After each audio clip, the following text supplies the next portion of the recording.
This is Stephanie, and Walter, I'm just going to give you a quick introduction for people who, just in case people are not familiar with your work. Hopefully they are. Okay.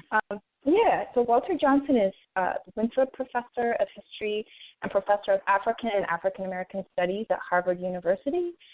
He's also the director of the Charles Warren Center for Studies in American History, and he's the author of Soul by Soul, which was published in 2001, and the 2013 book, River of Dark Dreams, Slavery and Empire in the Cotton Kingdom. And I actually wanted to start, if it's okay with you, with the new book, which I know you've been working on quite feverishly, and you're pretty much done now, right? We're talking now because you actually have a breather, some time to take a deep breath. Yeah, it's getting there. I've given my publishers what they consider to be a start-to-finish manuscript. I am secretly writing the last chapter, so I've got a pretty busy couple months ahead of me, but it'll be done sometime this spring. So I wanted to give people a description. Well, this is the description I have.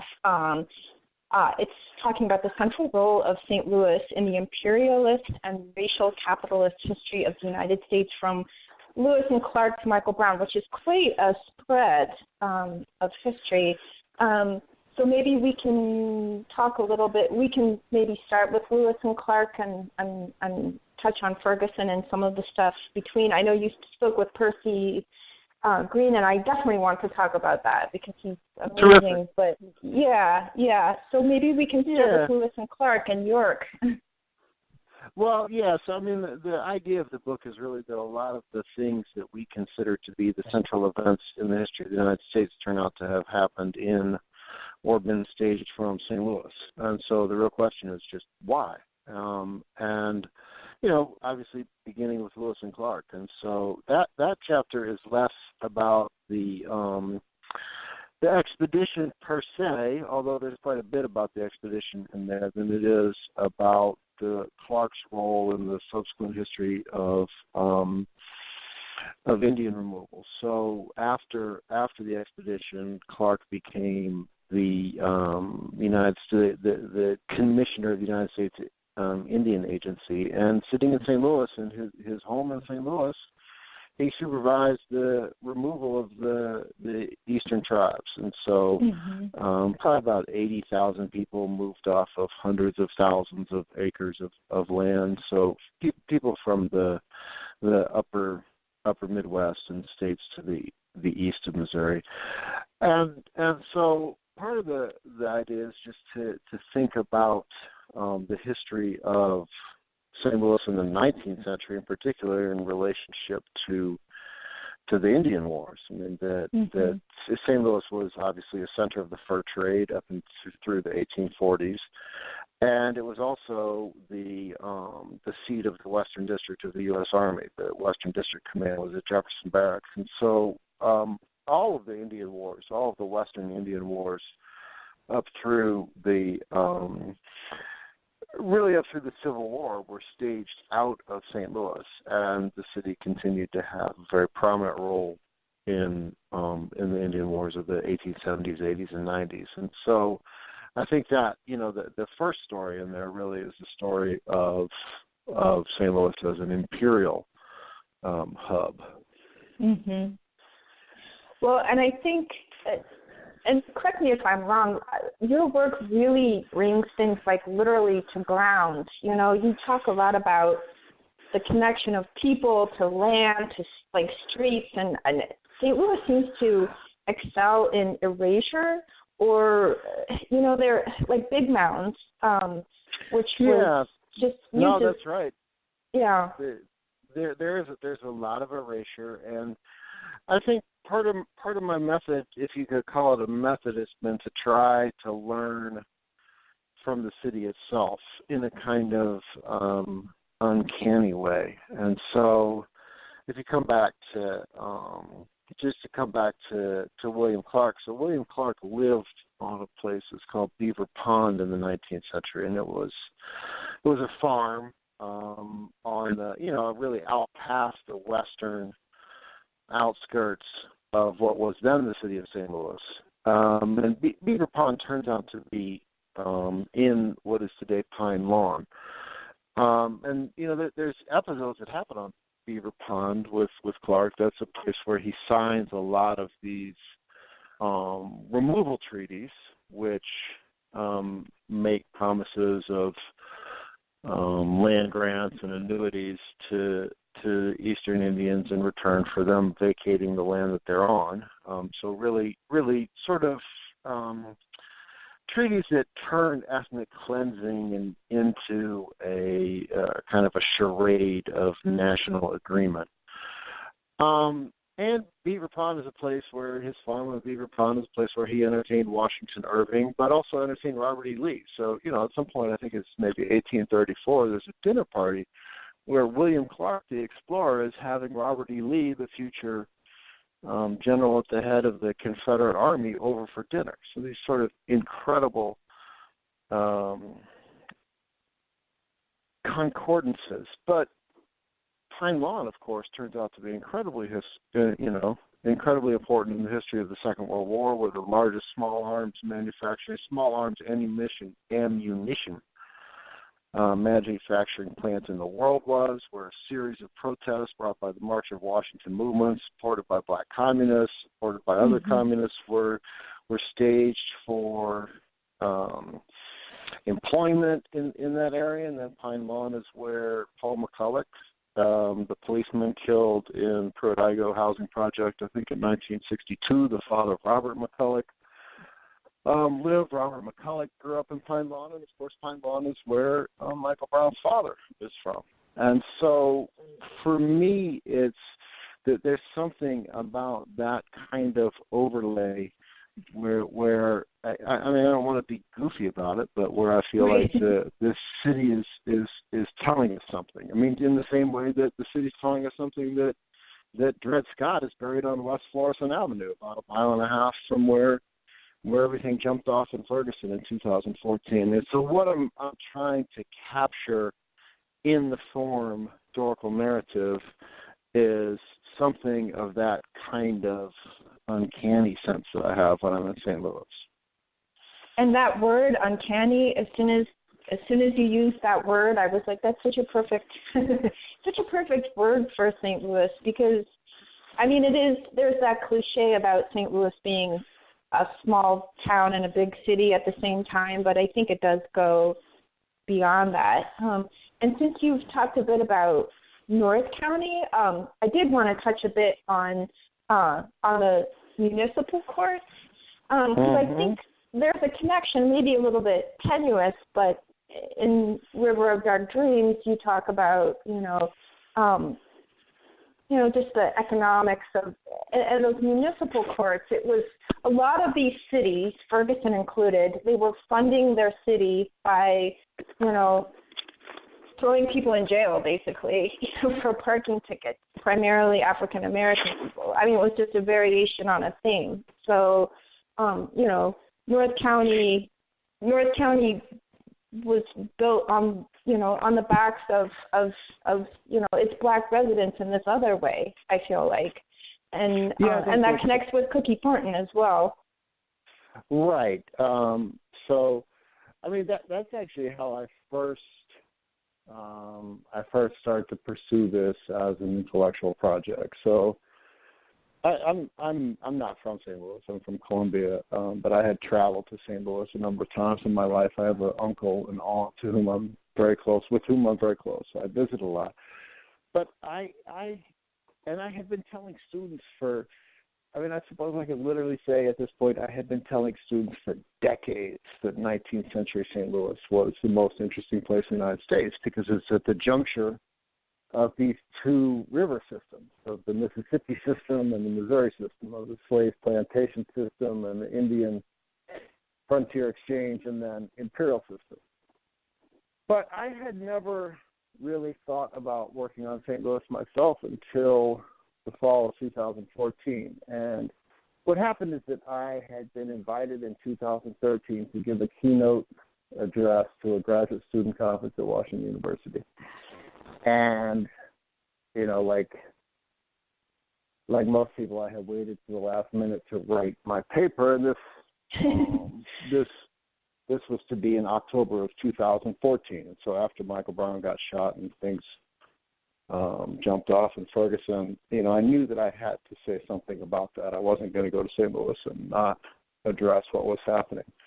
And as I started to try to learn about that, which was, for me, it was completely new, learning about the 20th century, learning about St. Louis, what I was struck by was the fact that in Ferguson, there is, as I'm sure you know, a $24 billion a year corporation, Emerson Electric. And so I was sort of astounded by the fact that the city of Ferguson was farming these, you know, poor black motorists for traffic tickets while there's a $24 billion a year corporation within the city limits. And I just, right. It was just kind of a naive question. It wasn't an urban historian's question or an intellectual's question. It was simply like, well, how can this be happening?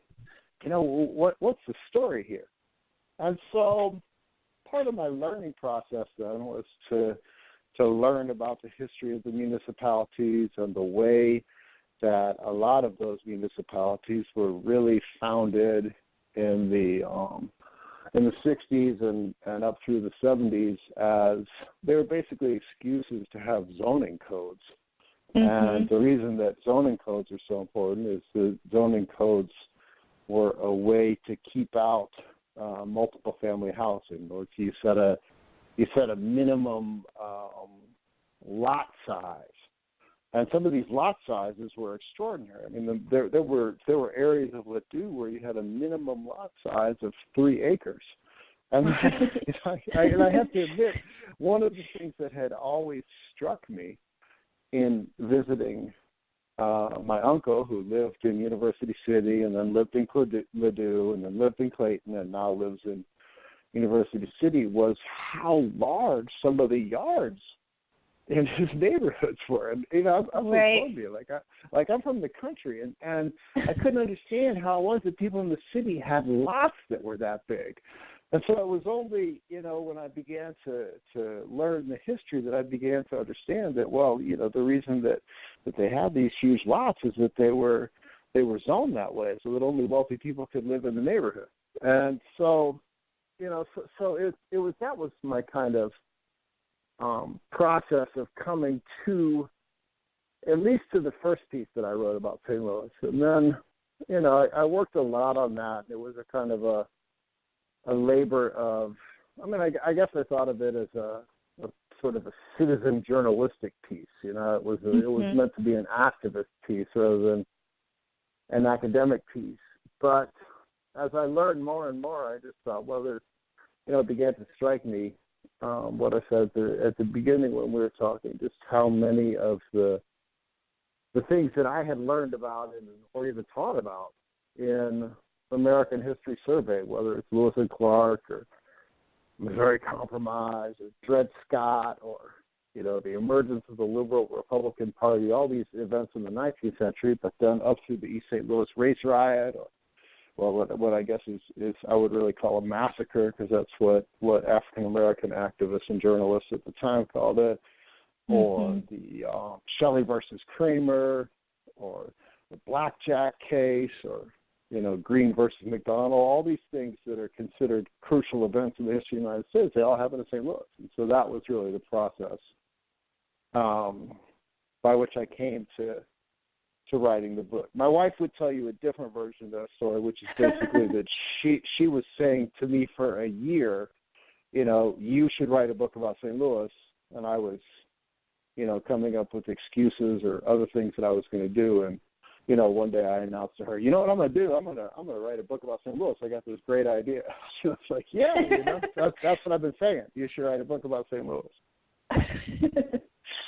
So I wanted to touch a little bit also on real estate because River of Dark Dreams, it's almost an environmental history book, and I feel like, and it sounds like this new book also brings things to ground, but in St. Louis, I think it would all kind of come down to real estate, with the Delmar Divide and Meacham Park, and I mean, it's all about erasure, but it's also all about zip codes and real estate, and you were talking about U City and these enormous yards, and I actually just found out on Sunday that if you rent in U City, you have to get an occupancy permit, and it's another, it's a way to keep track of, okay, who's moving into U City, and you know what I mean? Right. It's a way of controlling people. So I was curious if that came into the book, or if it did, how you approached it.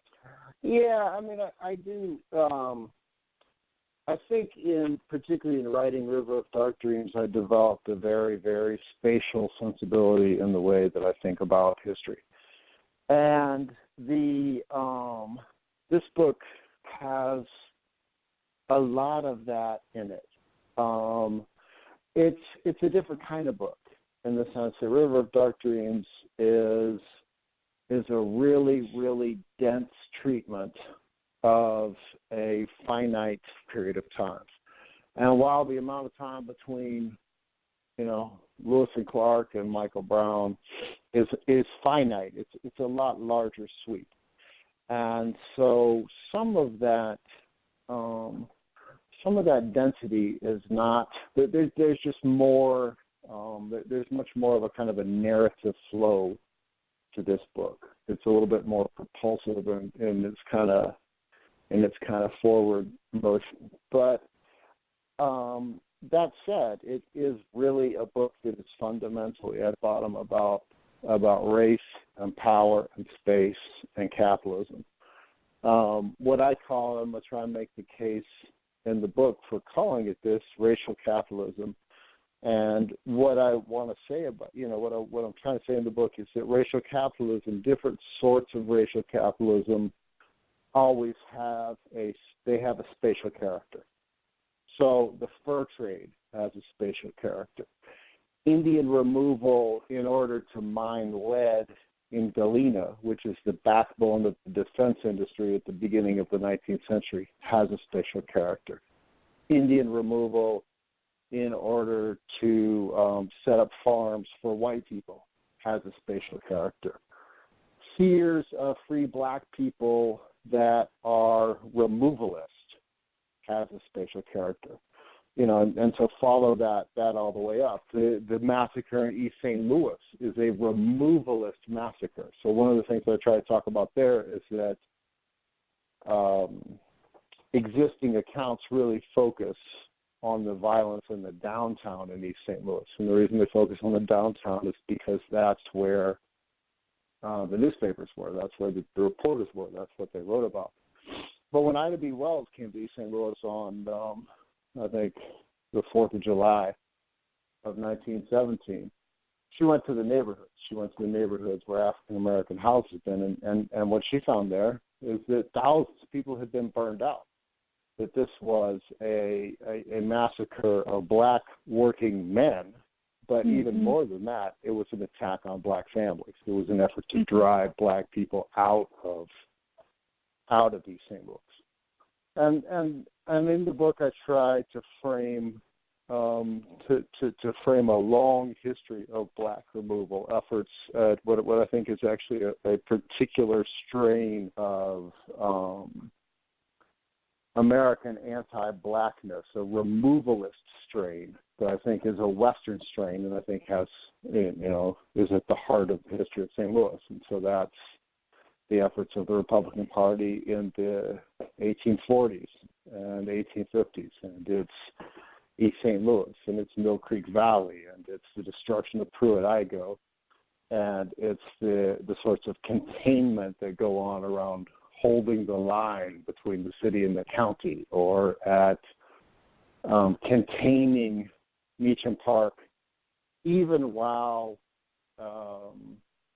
including it for for the purposes of tax abatement, right? So annexing but containing. And so I try to trace that history all the way through. So it is that in that way that the backbone of the book is a story about racial capitalism and removal, containment, sequestration. That's always a story then about what sorts of futures are pursued by African Americans, are allotted to them by white people.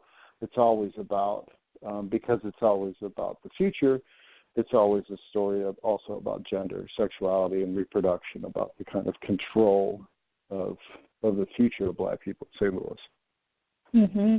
And the criminalization of poverty, the workhouse, all of that stuff, and shaming people. And so I wanted to touch on activism. I really want to get to Percy Green because I think he's wonderful, and I know you talked to him for quite a long time. And I mean, he's such a huge figure here in St. Louis, and I interviewed him several years ago, and he talked about this eureka moment where, and it may have been Joe Fischetti, I'm not sure who it was, but he talked about working with an activist, a white activist, and this process of plotting out who sat on whose boards, sort of like this blueprint of power becoming clear, and then that making clear what needed to be done, including the unveiling of the prophet, which he's like legendary for having done that, and of course scaling the arch and these wonderful theatrical bits of activism that he does. So I wanted to touch on Percy, and then maybe from there we can touch on the Ferguson protests and the Stockley protests, because hearing you talk a lot about, control, I mean, that's where the policing comes in, and that's such a huge part of the story too, I feel like. Absolutely. So, well, I mean, one of the truly life-changing aspects of this project for me has come out of the contacts with people that I've made in St. Louis, the friends I've made there, the people that I've learned from there, and no one more than Percy Green. And so it's, it was really been extraordinary for me to be able to get to know him and talk to him and now finally write about him. And I think that the black movement in St. Louis generally has been underestimated in standard histories of the United States. I think the history of the city in relationship to African American freedom struggle is extraordinary. It was at Benton Barracks and Fairgrounds Park that African Americans really were first brought into the Union Army.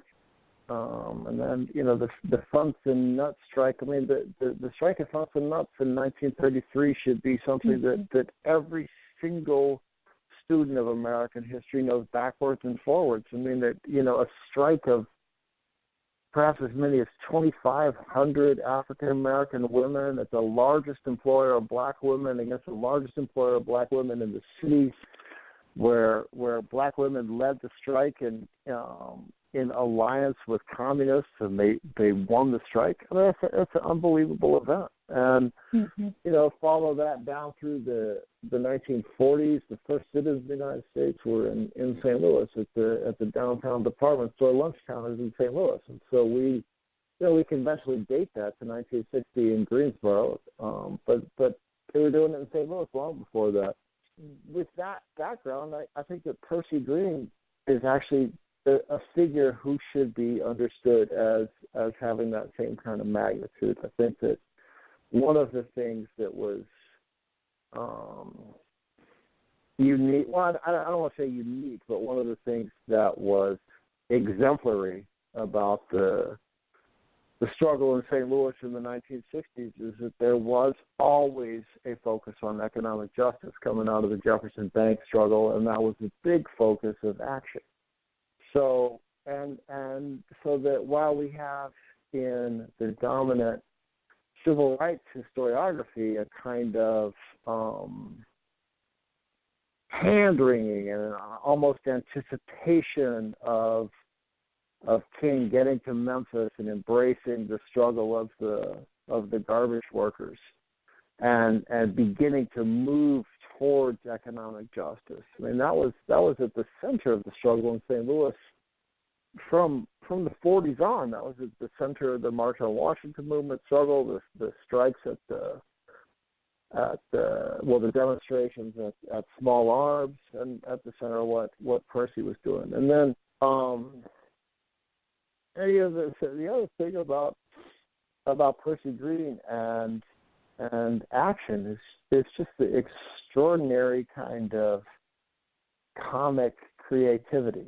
I think that some of the things that they thought to do were so fantastic. I mean, they're so fantastically conceived. Whether that's the sort of everybody massing up in the middle of Jefferson Bank with single dollars, waiting for jamming up the lines for the tellers because change is slow, or whether that's the dog shit protest at Laclede Gas because racism stinks, or whether it's climbing the arch or unveiling the prophet, or whether it's setting up a tent city in Clayton or threatening to set up a tent city in Clayton in support of the rent strike at Pruitt-Igoe. I mean, the rent strike at Pruitt-Igoe, again, that's led by black women.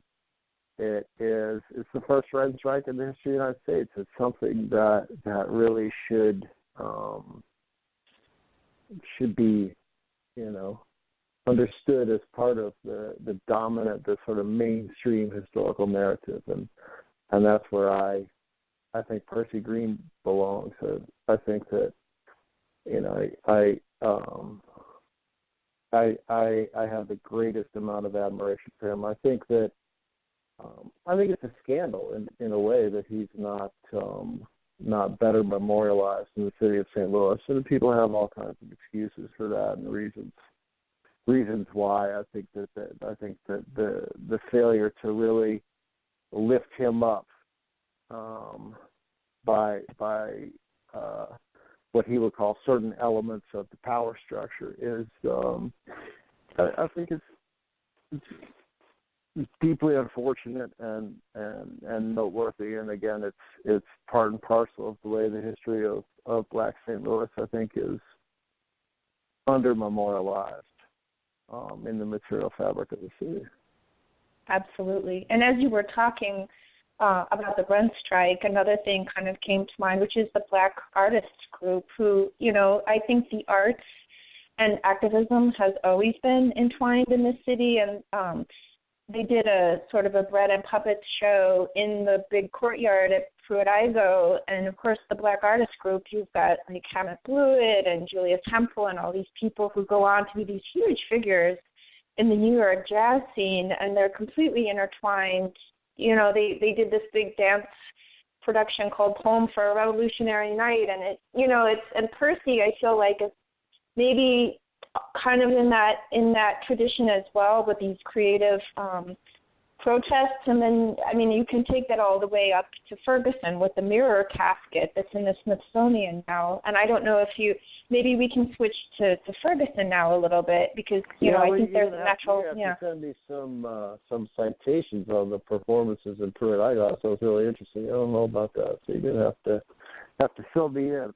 But yeah, I think you're right about the sort of theatricality of the protests. And then, if you take that up to Ferguson, one thing that I haven't ever heard anybody draw a direct line where they said, oh yeah, this is what we're doing. But the fact is that blocking traffic was a St. Louis movement strategy from at least the time of the Jefferson Bank protest. Mm-hmm. Right? So it certainly in 1963, people started moving out and sitting down in the middle of the road and blocking traffic. And of course, this more than anyone, Ivory Perry was famous for this. Ivory Perry was, on an afternoon, he'd just go out and block the on-ramp to I-64. So Right. and so it did strike me, and, as I learned about it, that one of the first actions after Michael Brown got murdered was a traffic blocking action, and that then became in some way the dominant vernacular of protest in those first few months of the emergence of what people call Black Lives Matter. And so I've never heard anybody say, oh yeah, well we did that because we remembered Ivory Perry doing it, and yet I find it hard to believe that there's not a set of connections. And one of the most remarkable things that I heard from Percy Green, one of the things that I'm trying to document in the book is the existence of actual tradition in St. Louis, a tradition that ties black communists like Herschel Walker, who was active in the 30s and 40s, to Percy Green, to Jamala Rogers, to people like Tef Poe. And one of the most amazing things that came out of talking to Percy Green this spring was he said that during the time that they were having the struggle over the closing of Homer G. Phillips Hospital, he tried to sponsor a citywide work stoppage. And the reason, the inspiration for the work stoppage was the 1877 general strike in the city of St. Louis, where they formed, very briefly, but more comprehensively than any other city in the United States. And at that time, for the first time in the history of the world, some would argue, there was a successful general strike where the workers took over the city and started to control production. And Percy said that was actually the inspiration for the work stoppage. Wow. He had learned about it because it was in the aftermath of that strike that they started up the VP with the parade. So so it's that. So one of the things that I'm trying to bring to the book is a sense of the vitality and the duration of black struggle in St. Louis, which then emerged in Ferguson. And my sense is, and I think a lot of people out there have a better sense of it because they were much more involved in it than I was. But you can't sustain a protest in front of the police station for months on end unless you're ready, unless you're organized, and that some of that level of readiness and organization comes out of the history of all of the struggles out there that build up to that moment. Right, and Percy definitely he's still so active. I mean, it's just been this unbroken line of activism and work and mentorship and leadership. And when you were talking about him earlier, he had just the theatricality of what he does. He had something he was doing for a while called the Boo Crew, where they would go to, meetings of public officials and just boo. And it was like kind of funny. And it's like, can you really arrest people for booing? I guess, disturbing the peace. They always find some charge, right. But it was so wonderfully humorous and theatrical, and he's still doing all this stuff, like as we speak. No, he's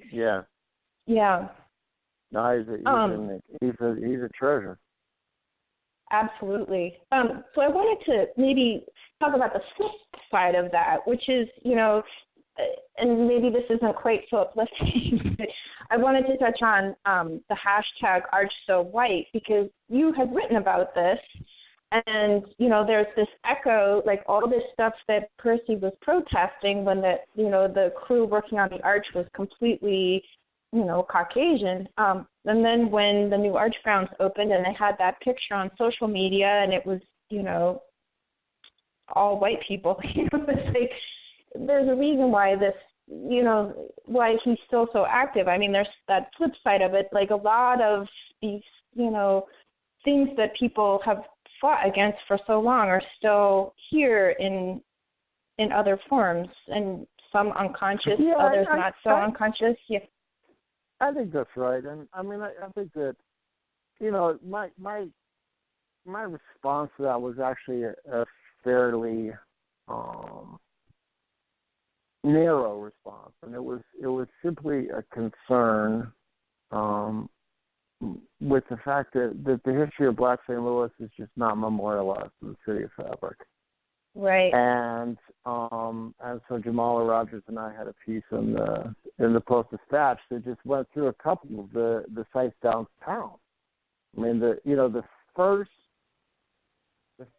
lynching, arguably, in the history of the United States occurred downtown in 1836 with Francis McIntosh, and that's an incident that then led to the murder of Elijah Lovejoy, and Abraham Lincoln wrote a very, very famous speech about it. Well, that's something that should be marked in the city. Ballpark Village now is going up on top of Lynch's slave pen, where Lynch's slave pen was. And that's those sites in other cities, Richmond, Virginia in particular, those slave market sites have become points of real contest around development. And it's not that I don't think there's a will in St. Louis for those kinds of fights, because I think there is. I think that St. Louis is an extraordinarily politicized city, and there's a very strong will to get these things done. But I think there's been almost a successful cover-up of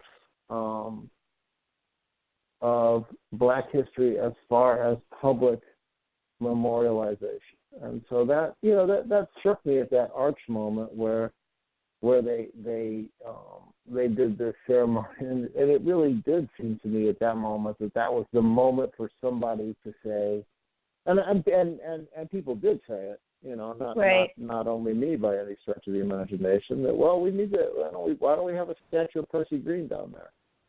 And maybe that'll happen. I have a little side project of trying to identify allies in that kind of struggle. Right. So, not having read your book, since you're still secretly working on the last chapter, That's right. Are there? I'm inevitably missing some aspects that you might want to touch on in terms of St. Louis history or stories. I was actually curious. I had seen in another interview you had sort of this moment where you had discovered that these ships were coming in from Liverpool, and it's like, well, that's weird. I was curious if you had like a Liverpool moment when you were working on this book, where you were in the archives and something really odd or off-sync kept coming to your attention, and it turned into like a major piece of the book. Yeah, something that was kind of a buzz that I had just filtered out. I gotta say that the thing with this book has just been this sort of I mean, there's a million episodes that I've had with the people around me here, where I'll read almost everything and I'll say, guess where X is from? And the answer right. is, of course, always St. Louis. So I think that, my family and friends here are incredibly tired of that conversation of the riddle that always has the same answer. I think, to be honest with you, that the thing that struck me most about this book is just the kind of the way the history of St. Louis is always it's almost extra. It's like American history in extremis, and so the most extreme versions of things that characterize American history occur from or pioneered in St. Louis, and that's the history of urban renewal by bulldoze, or that's the history of public housing. I mean, so in 1963, St. Louis has the most notorious housing project in the United States, Pruitt-Igoe. I mean, at some point there are more sociologists and they're studying Pruitt-Igoe than there are maintenance people trying to keep the place up. At the same time, St. Louis has the most notorious suburb in the United States, which is Webster Groves, because there's a documentary that folks out there know very well about called 16 of Webster Groves. It's on national television, and I can't remember right now if it's 1963 or 66. And it is a sort of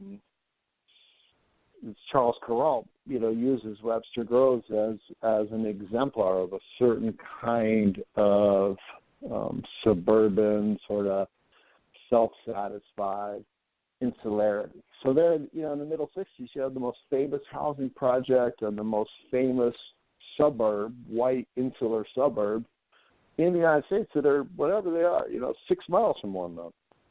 So it's that extreme character that has kind of struck me.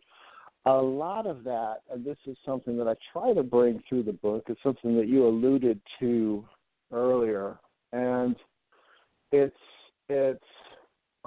something that is always on my mind, but is only episodically in my prose, is the environmental aspect of the history of racial capitalism there. And so whether that's, the most striking thing, I think the most striking episode, and again, this is something that people in St. Louis know about to a certain extent, but people outside St. Louis don't know about, is the aerosolized radiological warfare experiments that were done in the city in the 50s and then again in 63, 64. The fact that they were actually testing aerosolized radiological weapons, there is some uncertainty about the content of exactly what the aerosolized material was on the Pruitt-Igoe housing project. I mean, it's just absolutely unimaginable, right? Now, I say that, and, I said that, I was talking to Percy Greed about it, and I said, man, this is unbelievable. Right. And what he said, what's unbelievable about that? That's how they do it. Right? That's how they do it. And so it's that kind of, I guess, like an oscillation between the sort of extraordinary character of the history and the daily character of the violence, the familiarity of it that has struck me. Right. I'm curious. All that said, what, the other thing is I just love St. Louis. I love being there. I love my friends there. It's for me, it's become something that I feel passionately attached to, and so there's that's a very, very difficult thing to convey in a history book, and it's a very, very difficult thing to convey when one wants to about a history that is as terrible and conflictual, but also as inspiring as the history of St. Louis. But I think it's an extraordinary city. And I think most people, they listen to me talk, and they read my book, and they just think I'm like full of sort of righteous, self-righteous hatred, sanctimony, and I'm like, no, man, you don't understand. I love that place. Right. Did you manage to get to the Missouri History Museum #1 in Civil Rights show? I'm curious because it's a lot of, there was a big thing on Percy and I did. Yep, I did see the show, and I love the show. I want to lift that up, and I hope that they can somehow find a way to make that a permanent feature of the museum. I mean, I think that was really an extraordinary moment for the History Museum, and I hope they can build on it. I think that my focus is a tiny bit different in the sense that I think the Supreme Court cases are extraordinary. And I think that, that was really a show that was framed around the history of the court cases, and I think they are really, really important. My sense of the way that you could argue that St. Louis actually was #1 in civil rights is really shaped on my reading of Clarence Lang's work and Keona Irvin's work, in particular, on the working class, grassroots aspect of the struggle in St. Louis, on the struggle for economic justice. And so that wasn't, quite as much a focus of #1 civil rights. And for me, that's really the part of that history that I think really stands out. And I think that's the part of the history that, someone like Percy Green or Michael Shepard or Ivory Perry, I think those folks were really rooted in that kind of working class struggle. Or Lee Malone, right? The women in the Funson strike, or the women who ran the rent strike. Well, maybe that show needs to maybe they need to put some of this other stuff in there and travel the show. It sounds like no one outside of St. Louis really, and part of that is that we don't talk about it, so other people don't know about it. I think that the erasure and the fact that this isn't more nationally known history, I think those things go hand in hand a bit.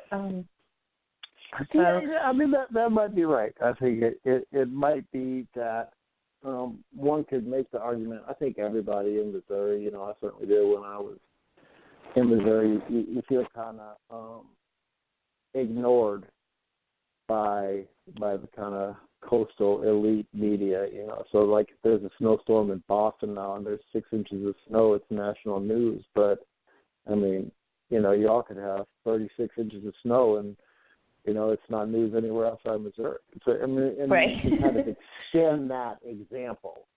And I do think that is partly a way that we've written history, and we've written history around categories, whether that's the category of the South or the category of the West, where, and certainly the history of the Black freedom struggle, that hasn't been thought through as a history in the Midwest.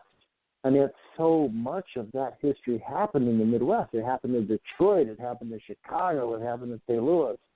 And yet we don't have a history that's sort of like the Midwest as a site of the Black freedom struggle.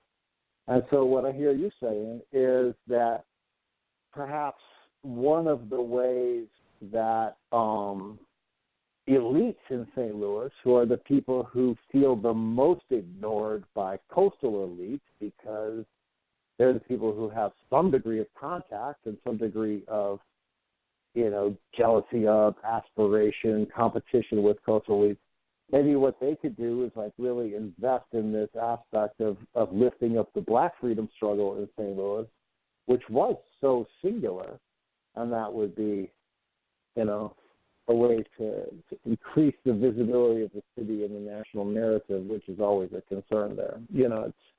It's a nice idea. I would certainly support it. You can sign me up for that. So I wanted to ask, and this is a pretty bread and butter question, but so what is the timeline for the book, and when will people be able to read it, and can you mention a title yet, or is that still under wraps? No, it's going to be out. It's going to be out next spring. So it's It's with even while I'm working on this secret director's cut of the last chapter. It's with the editor. And so I'm not exactly sure when in the spring it will be out, but it's spring of 2020.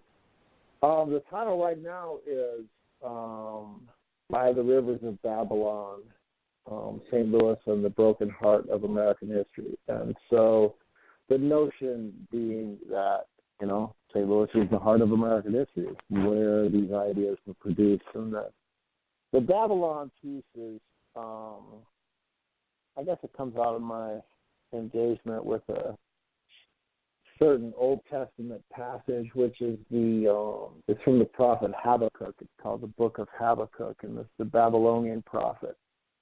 And I want to call the book, I want to call my book about St. Louis the Book of Habakkuk, but they just totally vetoed that. But the point about the Book of Habakkuk is that it's about a series of events that are visited upon the Hebrews in Babylon. And the prophet says to the Lord, he says, how long? How long is this going to keep on happening, right? And to me, in a way, that's what I take away from the history of St. Louis. That's what I take away from that repetition, whether it's the massacre of 1917, or it's Mill Creek Valley, or it's Pruitt-Igoe, or it's the police shootings, really starting uninterrupted, probably in the mid '60s, this kind of rhythm of police shootings going up to the present, or they're just the terrible kind of gun violence that's happening out there. People just dying over nothing. How long? And so that's where the kind of invocation of Babylon comes from. And then, Babylon, of course, in Rasta slang is slang for the city and slang for the police. And so I became obsessed with the Babylon piece. And then it was, and then there's an old reggae song called By the Rivers of Babylon that's based on a different biblical passage that kind of came into my mind. And the St. Louis, of course, is at the juncture of the rivers, and so that's how we got there. Right, and just hearing you say that, It's going to have to come with a user's guide to the title, So I wanted to, in kind of wrapping up, because we've been talking for almost an hour. This has been a wonderful conversation, by the way. Thanks. It's fun to talk. Yeah. So I know that the future always figures in your work, and I was really curious. I mean, you've mentioned a lot, and I think this is very, very true, and anyone in St. Louis will back you up on this. There's almost like this sense of repetition and these cycles that just keep going over, and, good and bad. But, I mean, I'm not asking you to prognosticate so much, but, having steeped yourself in our history, I mean, what do you see happening now, and what possibly do you see unfolding in the future, just having talked to so many people and soaked yourself in history? Yeah, I do think that I may write, I guess I may write an epilogue, and I feel like I'm sort of obsessed with the